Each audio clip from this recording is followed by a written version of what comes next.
বুধবার সাত সকালে কর্মব্যস্ত দিনে প্ল্যাকার্ড হাতে রেল যাত্রীদের অবরোধের কারণে দারুণ ভোগান্তি হয় শিয়ালদা দক্ষিণ শাখার লক্ষ্মীকান্তপুর লাইনে। কেননা রেল যাত্রীদের অভিযোগ, ভিড়ে ঠাসা কামরায় উঠতে এই লাইনে এমনিতেই যাত্রীদের নিত্যদিনের ভোগান্তি সহ্য করতে হয়।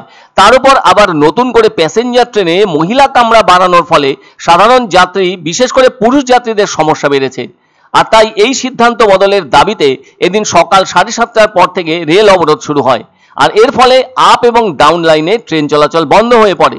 দক্ষিণ বারাসতের পাশাপাশি ধপধপি স্টেশনেও এই রেল অবরোধ শুরু হয়েছে। তাই লোকাল ট্রেন বন্ধ রয়েছে কাকদ্বীপ, নামখানা, লক্ষ্মীকান্তপুরের মতো গুরুত্বপূর্ণ রুটে। যদিও বারুইপুর ও সোনারপুর লাইনে কিছু ট্রেন চলছে, কিন্তু দক্ষিণের যাত্রীদের দুর্ভোগ তো চরমে উঠেছে। এদিকে এই ধরনের কাজের দিনে আচমকা রেল অবরোধের জেরে দারুণ সমস্যায় পড়েন অসংখ্য নিত্যযাত্রী। পরে আরপিএফ ও রেলের আধিকারিকরা গিয়ে কথা বলেন অবরোধকারীদের সাথে। ধীরে ধীরে বিভিন্ন ট্রেনের যাত্রীদের উপস্থিতি বাড়তে শুরু হলে উত্তেজনাও বাড়ে। এভাবে দীর্ঘ সময় ধরে চলতে থাকে অবরোধ, আর তাতে সময়ও গড়াতে থাকে।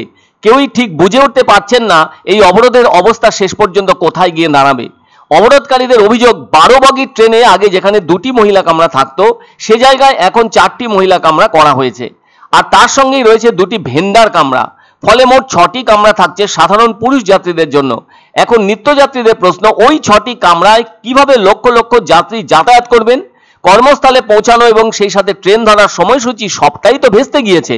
এই গুরুত্বপূর্ণ সমস্যা সমাধানের দাবিতে এদিন সকাল থেকে ট্রেন অবরোধে নেমেছেন দক্ষিণের একাধিক স্টেশনের যাত্রীরা। এদিনের অবরোধ শুরু হয় মূলত কাকদ্বীপ লাইনের ধপধপি স্টেশন থেকে। ধীরে ধীরে তা ছড়িয়ে পড়ে আশেপাশের স্টেশনে। এদিকে অবরোধের অবস্থা লক্ষ্য করে রেল যাত্রীরা বসে পড়েন স্টেশনের প্ল্যাটফর্মেও। আর তারা সবাই ব্যানার এবং প্ল্যাকার্ড নিয়ে স্লোগান দিতে থাকেন। তাদের বক্তব্য, রেল কর্তৃপক্ষ কোন যুক্তিতে 12 বগির মধ্যে এতগুলি কামরা সংরক্ষিত করে রাখছেন?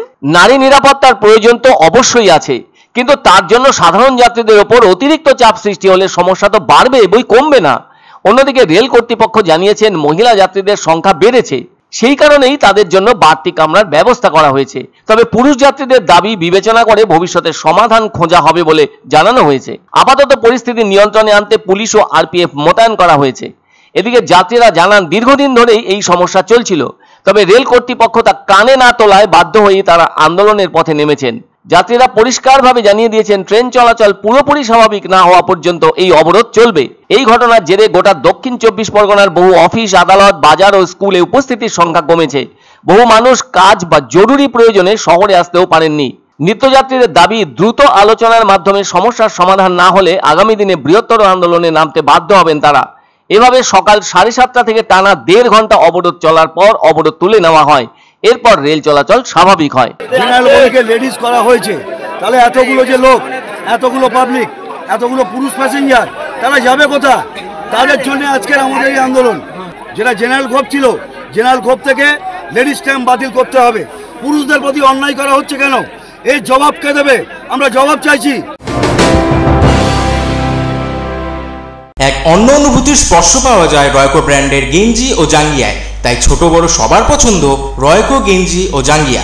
প্রস্তুতকারক জয়মনি হুঁশিয়ারি, কলকাতা। পছন্দসই সেরা খাবার খেতে হলে সোজা চলে আসুন রুচিসম্মত আধুনিক মানের রেস্টুরেন্ট রাজদরবারে। কেননা এখানেই আপনারা পাবেন ভোজনের রাজকীয় অনুভূতি। শুধু পুজোর সময়ই নয়, সারা বছরই রকমারি খাবার সরবরাহ করাই এই রেস্টুরেন্টের আভিজাত্য। আমাদের ঠিকানা রাজদরবার, রাহুতবাড়ি, বাবুপাড়া, জলপাইগুড়ি।